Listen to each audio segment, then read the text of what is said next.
All right, guys, welcome back. BDTR Wednesday Night Live. I figured we'd do something fun tonight because I know the Stick to the Issues crowd was all pissed because we weren't going after Operation Our Town tonight. And we'll get to that Saturday, so don't worry, guys. We haven't forgotten about that. I'm actually hoping that between now and then, maybe Pete Weeks will come out and put his foot in his mouth, but I'm not going to get my hopes up until that actually happens, so we'll see. But yeah, so this E15 thing, and for some reason, and I'll show you guys here why I picked this, because for some reason this is just like a hot button topic every year when Sheetz does this, and it's not just Sheetz, Rudders does it too, and we'll go into that a little bit deeper later. But yeah, so on WTAJ we're getting like almost 1,000 reactions, 500 some comments, 2.4 thousand shares. This is a hot button topic for some reason. So I just wanted to kind of talk about it a little bit because I think there's a ton of just people miss the point. Okay. One of the biggest things is people don't know the difference between the E15 and E85. And there is a difference. And so like right here, you know, this certain death, which that was a joke in case anybody didn't know. But so you have your unleaded 88, which is your E15, and then you have your flex fuel, which is your E85, completely different. Obviously, flex fuel can only be used in vehicles that are specifically designed for flex fuel. They have a sensor in there. That way the engine or the computer, everything can adapt to the amount of ethanol that's in the fuel. Whereas normal vehicles like 2001 and newer, they can adapt to the E15.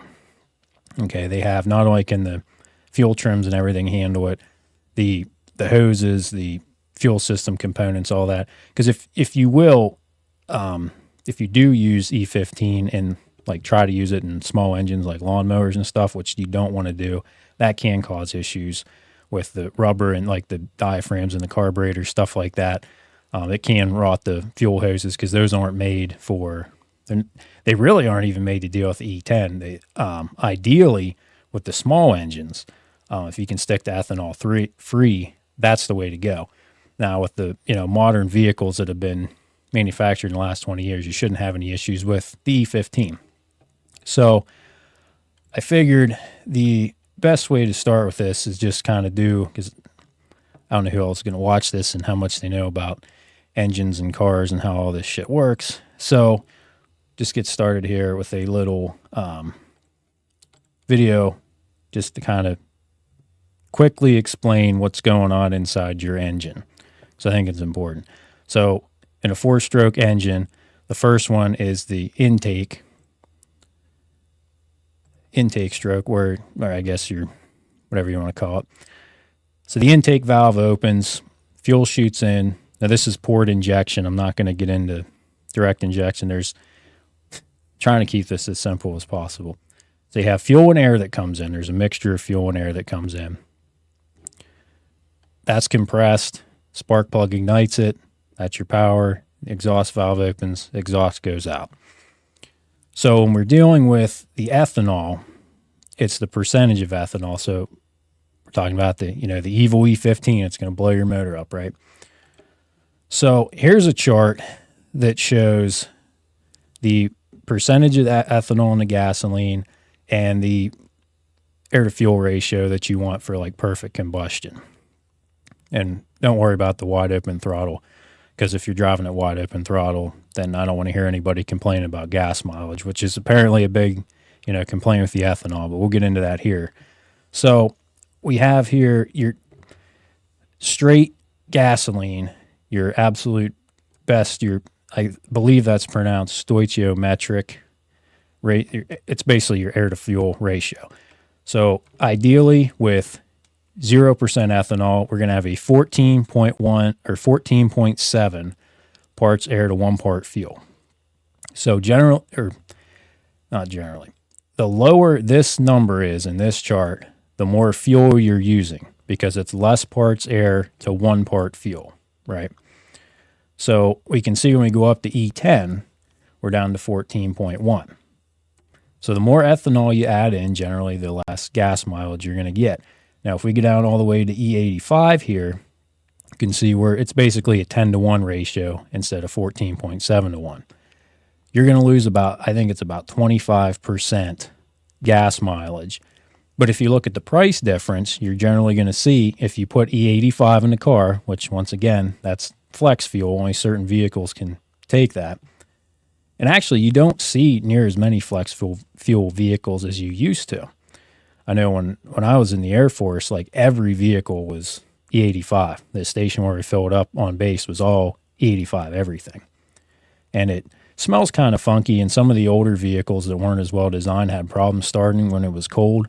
But as far as I know, like all the passenger vehicles on the road now, they've solved most of those issues. So some of you guys that have the flex fuel vehicles, you probably already know all this. So anyway, the point being, obviously this chart doesn't show the 15%, which would be between here. So by looking at that, we can see the difference between the 10 and the 15, the amount of difference in the amount of fuel. Let's say it's a 15% or a 5%, like you're going to lose 5% gas mileage. I don't think you will. In my own personal experience, I mean, whenever Sheetz and Rudders first started doing the E15, it was a 2014 Ford Fusion, and I literally did, when I was doing Uber, I did 1 month, and keep in mind, I drove every day. I did 1 month on 87, I did 1 month on the 88 E15. I think the difference was like a half a mile a gallon. Now, if you have a bigger engine, bigger vehicle, it may be more. I don't know. But in my personal experience, I haven't noticed hardly any difference between the two. It's cheaper. So as much gas as I was using, it made a lot of sense just to use the E15. It says right on the gas cap of that vehicle, you can use up to E15 as far as ethanol. Obviously you can't put flex fuel in it, probably wouldn't even start. But the point being here is even when we look at the math of the air and fuel ratio, it's not taking that much more fuel to do the E15. So it's not like you're going to lose a ton of gas mileage like you do with E85. But there again, like I said, the E85 is generally significantly cheaper.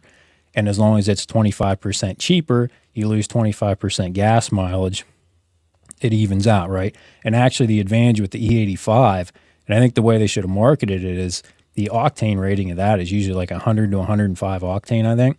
So like if you're into tuning cars and stuff and you have a flex fuel and you can tune it, or you can put a sensor in, because the problem with the E85 is I think it's only guaranteed to be like 50 to, it can be anywhere from like 55 to 85% ethanol. It's not, some gas stations might be more stringent, but that's like the federal requirements. It's right. If you look most gas stations to have it, it'll say that right on the label.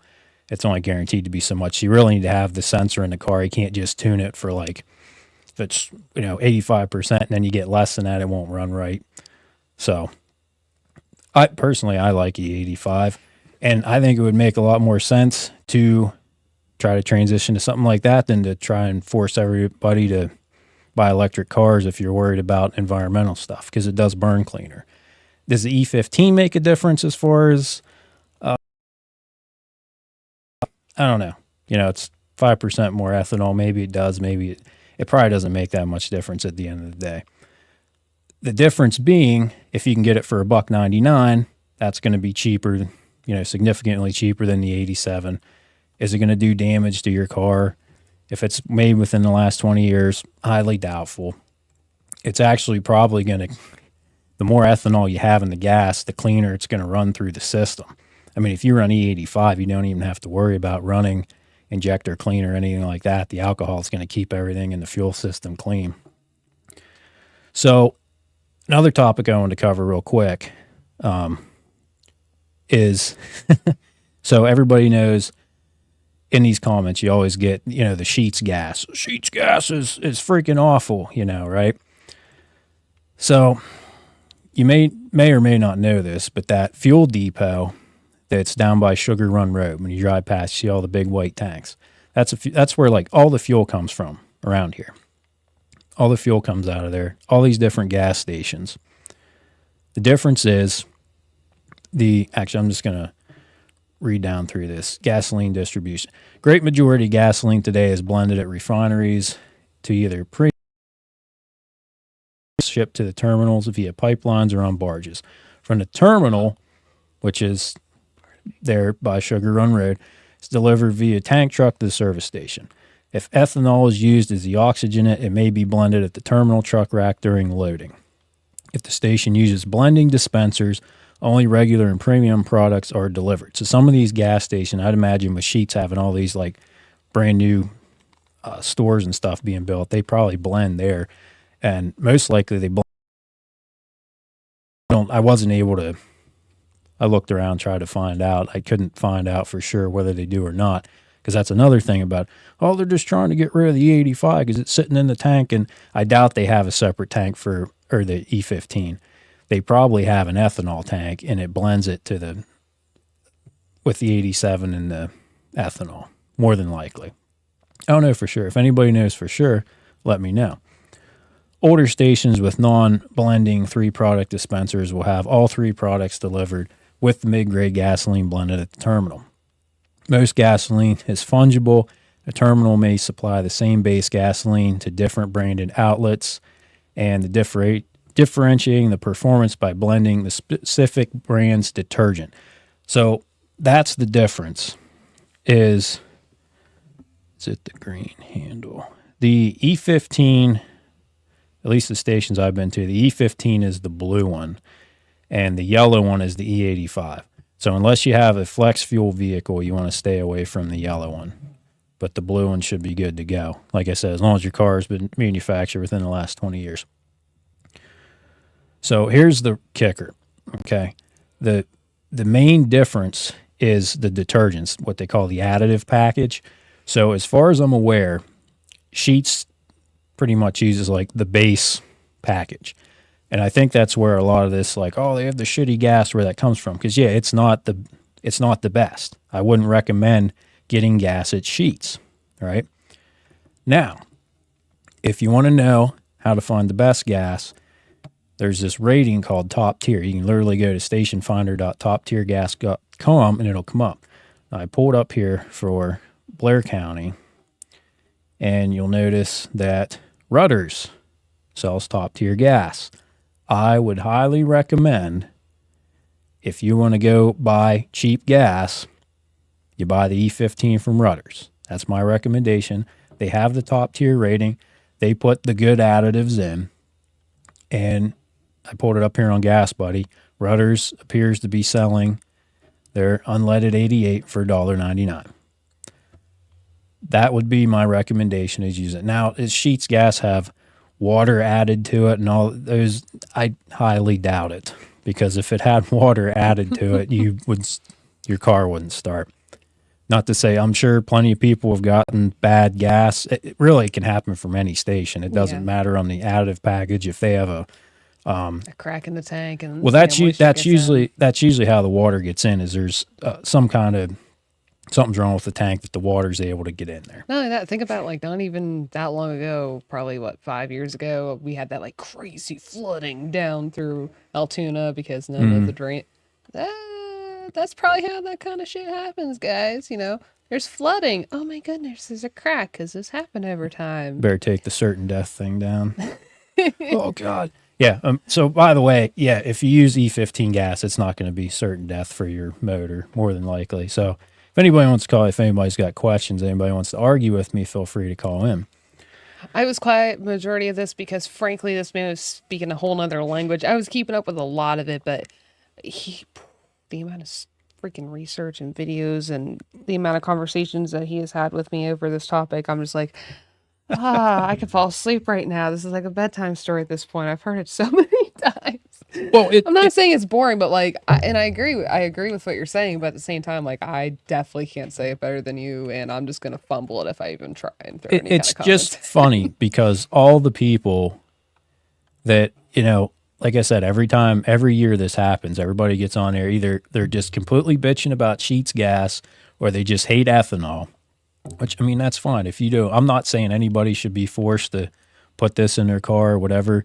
Really, I don't even agree with them forcing the E10 on everybody, because unless you're going to have a pump there where the folks for the small engine stuff, lawnmowers, weed whackers, whatever, you don't really want ethanol gas in those because it will over time destroy certain things. Which, the fuel lines and stuff, the diaphragms and the carburetors, you can replace all that, but it's kind of stupid to have to do that just because you can't get the right gas that you should be running in it. Which, once again, for Rudders, guess what? Rudders sells ethanol-free gas too, so all the more reason to go there. That and the food at Rudders is really good. Like a complete side note, but like a noteworthy topic in my opinion. Like, especially since I have Crohn's, I love the food at Rudders because it's not nearly as greasy with the whole air fryer thing. And like the food's selection, better too. Yeah, the food's really good. And let's be honest, guys, like the whole reason Sheetz is doing this, Sheetz was actually trying to get out of selling gas. They wanted to get out of the gas business. They probably still do. They just want to be like a convenience store. But the business model has always been you sell gas to get the people to come in and buy stuff in the store. So that's what this is all about. Because I saw, we're going to go through some of these comments because some of them are humorous. Hopefully the funny ones pop up. But that's why they do it, okay? And I even saw a comment, somebody was like, they can, put it down to $1.99 for a couple days. They can do it every day. And like, okay, so yeah, you're going to take a loss for a couple days to try to get more people to stop and buy stuff in the store over the holiday when everybody's traveling, as opposed to, we're just going to do it all the time and like that doesn't make sense. Like it makes perfect sense what they're trying to do here, right? And I'm not a huge fan of Sheetz, so that's why I'm kind of shilling for Rudders.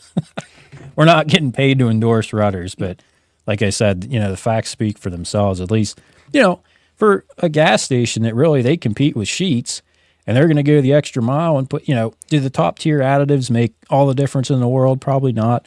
I think if you do have an older direct injection engine that doesn't have the two sets of fuel injectors, or two injectors per cylinder, like a lot of them do now. I know the Ford does. I don't know if the Toyota does or not. Toyota actually, I think, basically pioneered that design. But like on a side note, like if Sheetz is also trying to like move toward just being a convenience store, Rudders is also a hard contender, again, back to the food on that aspect. Because like if without even the gas, the way they bring you into the store, like I'm a lot more inclined to buy food when I'm in Rudders. Like it just smells good when you walk in. Selection's good. I can eat walking tacos. Like, come on, guys. Like I'm easy whenever with food. I'm just saying. Yes, there's a guy on here. And it's not wrong. Again, make sure your vehicle can use E15. Obviously, you want to. It's just like you want to know what kind of gas your car uses because some of these newer engines you have to run higher octane gas in them. So you don't want to put 87 or E15 in them if you need 93 or 92 or 93. Do your homework. This guy didn't work in my 16 Impala. I love how they don't what didn't work. Did it? Your car didn't start, your engine blew up, what happened, I don't know. There's somebody complaining about how cheap gas is in Virginia. Only E15. They're ripping us off. And you know what? The news could post that, they just put lowering gas to $1.99. That probably does piss people off and they get on there. It's only the E15. Even though, 90% of vehicles on the road can actually use it. I got the other channel because nothing was happening. Okay. I'm just going to close mine out there. I'm also quiet because I'm low-key hyped for tomorrow. I'm thinking ahead. Now, I did see this Kara or Cara chick. She was on here ripping people new assholes about it. Definitely doing a good job. I've been using it since 2020 with zero issues and better perform. And it is possible. I don't think the extra one on the octane scale is going to make a huge difference. All cars now, as far as even when I was tuning my 2012 Impala, they have two tables, a high octane table and a low octane table. And the computer will adjust it for whatever fuel you have in it. So if you run higher octane fuel in most newer vehicles, it can take advantage of it. Whether or not you could get you will get better gas mileage out of E15. I have no idea. It depends on the vehicle. What kind was it though? Like what? Was that the E85? Because if you put E85 in it, it definitely would do that. Because the problem is, I think most modern vehicles, the fuel trims can compensate for about 30%.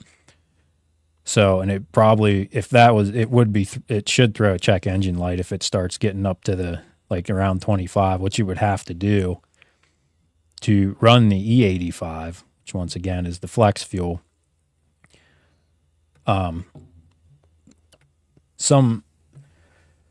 Like my Impala, for instance, okay, it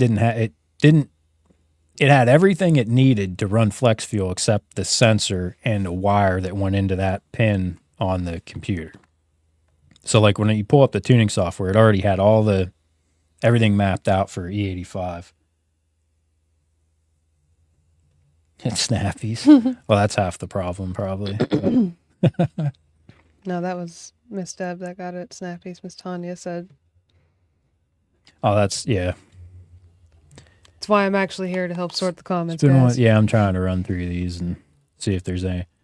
I think Facebook just like, because like it'll put up all these comments that are just people tagging other people, Yeah. but then the actual like interesting discussions. Buried. Well, while you dig through that, let's start some controversy in the comments here. Because we watched this video the other night with Turkey Day being tomorrow, and yes, I call it Turkey Day. Do y'all make turkey or ham? And why? Which is the preferred in your household? Do y'all like turkey or do you like ham?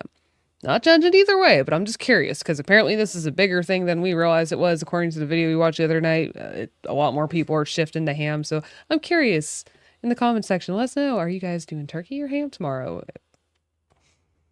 Yeah, so I think this was one of the ones that was that Cara chick again. Cara, I don't know how to pronounce her name, but she makes a good point. Says, for everyone scared of using 88, it's not harmful to your car if you're using it in a 2001 or newer. Double check your car manual. It'll tell you if you can use ethanol percentage. Most can. I can use it in my 27 Kia Forte, get more gas mileage than I do with 87. My husband and I have been using it. He drives a 2012 Jeep Cherokee. It's been excellent for our cars. Do your research, look at your car manuals, and get that 88. It is not the same as flex fuel. Flex fuel is for use in flex fuel vehicles. 88 is different. Sheetz is always lowering the price on 88 in an effort to get more people to change to a more environmentally friendly option that's safe for our cars.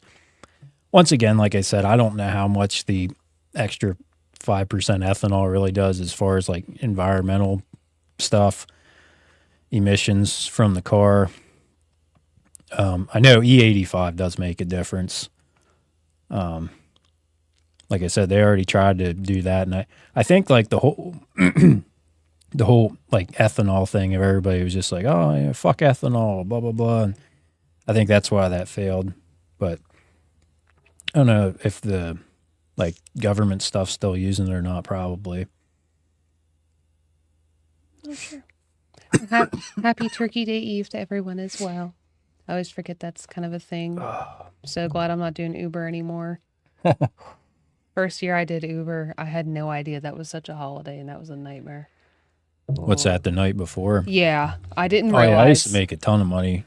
I mean, I did, but I didn't know what I was getting myself into. I was like, what the ever? That was like one of the few times you'd see Altoona would have surges like Pittsburgh level surges. It was insane. That was the first time I had someone almost get sick in my vehicle. And honestly, I felt so bad for the guy. He was with his fiance, and I guess they had beer on tap, and he's not normally a beer guy, but it was cheap. So that's what he drank tonight.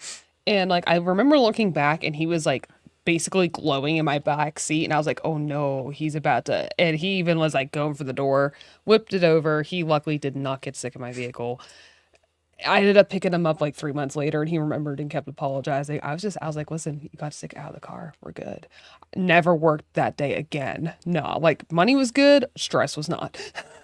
No, thank you.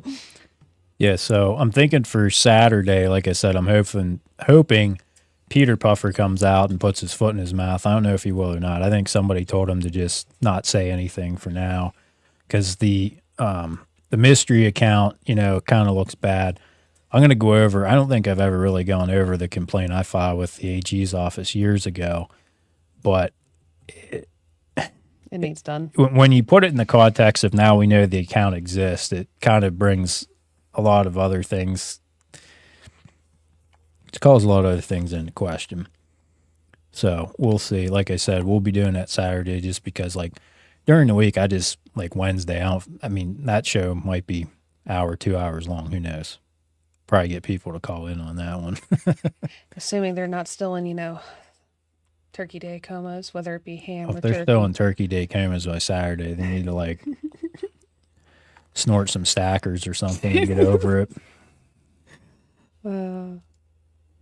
Yeah. That's right. I said it. I'm so excited for the food tomorrow. And I'm honestly really tired if y'all can't tell because, like, little one was off school all week. I love her dearly, but oh man, she's got way more energy than I do. Way more energy than I do.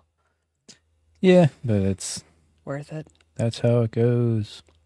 Yeah, it's been fun. Yeah, though. if you type in BDTR podcast or BDTR live, it should come up. Oh yeah. They just keep handing us stuff. So we got that. We got the CI overdose, in which I'm going to go back. There was years ago. There was a guy, and I think unfortunately most of the stuff that I cite in that complaint that was reported by the Post Gazette. I think everything on the Post Gazette now is behind a paywall. But I like all the quotes and stuff are in there, so we'll go over it. There was a guy that literally did a buy, hid heroin in his shoe, and then basically told the cops, it was like, well, I planted the heroin. It was mine. You can't. And so then they turn around and charge him. But how many times has this shit happened? Because we've all heard the stories about Moser helping somebody shoot up because they're so messed up that they can't function without drugs. And I really wonder if that was, in this particular circumstance, how many times did this CI use that day? So, but yeah, we'll definitely get into that deep dive on Saturday. And I think, at least for you guys that haven't been following the page real long, I think you'll probably learn some things you might not have known. Because I got a couple letters from some people. There's, I think Dave Barr, and there was an Anderson guy. It's on the WordPress site if you guys want to read those. But I'm going to go over those, over my original complaint. And we're just going to kind of take a look at, how things were. And it's kind of funny how certain local families, like the Piners and the Rickabaws, all were getting busted up right around the time when Operation Our Town started, and Sheetz was, the word on the street's always been that Sheetz was built on, watching the Fiore's money. So I tend to believe that there's some truth to that. But Sheetz also became a powerhouse by then, so it was almost like, they couldn't push him, Fiore's couldn't push him around anymore. So then they come up with this order, because I think in my complaint there, part of the complaint, they are asking Joseph Sheetz about, are you okay with this? Or, well, I don't know anything about, how the money's used. We just keep funneling money to him. So, always a great explanation. Just throw money at it and trying to keep up. Yeah. Well, and Deb, that was twice. Happened twice. I mean, that's, like I said, hopefully he'll just be able to find somewhere else to go here before too long. Because it's like if you stay around long enough, they're gonna find something to fuck with you on. So, yeah, like I always say, your car alarm going off too many times. I swear there's a dark cloud hanging over Altoona, but you know what? Let's try and clear that dark cloud. Think positive thoughts at the end of this podcast here. We got food coming tomorrow. We got ham. We got turkey. I don't know what y'all's sides are. Let's maybe throw a happy poll at the end of this up for the last piss, and I ask people their favorite sides for Thanksgiving to try and end this on a slightly happy note before we gorge ourselves into comas tomorrow. I'm trying to be positive at the end of this, guys. I'm not going to totally gorge myself because I've been watching what I'm eating, trying to get back in shape. But I know, which is why I literally cut half the menu out for tomorrow. Well, you know, the dog would eat it. Like, hell yeah. Yeah. Hell yeah, Mom. Problem is, I don't know how to cook small meals. I'm learning. I got a smallish turkey, so we'll be good. Mom's coming in December, and then I can cook an entire feast and a half, so I'll be happy then. All right, guys. Well, I think that's all we got for tonight. So hopefully you learned something. Don't be afraid of the evil E15. It won't break your car, I promise. As long as it's a newer vehicle. Don't, like, take a 1989 Cavalier like I used to have that was already ready to blow up and put that in it. It'll probably be the nail in the coffin. But for anything, you know, made within the last 20 years, should be good. I wouldn't recommend that you go out and if there are lines, which there probably won't be because I don't think everybody's going to be, oh, I want to go buy the gas. But hey, if you're traveling, you can get gas a little cheaper with the E15, go for it. I wouldn't take time away from your family to go wait in line to get gas at Sheetz, you know. So that's my 2 cents. But if you are out tonight enjoying the evening, on that note again, though, be safe, be smart, take an Uber home if you're enjoying the night a little too well. But also, don't get sick in an Uber, man. Please don't. Just tell them they'd rather pull over. Just don't get sick. Yeah, don't pull like a Dave Consiglia's nephew. Be safe. That's right. Shut up. And on that note, be safe. Enjoy your holiday tomorrow, and we'll talk to y'all Saturday. Till next time.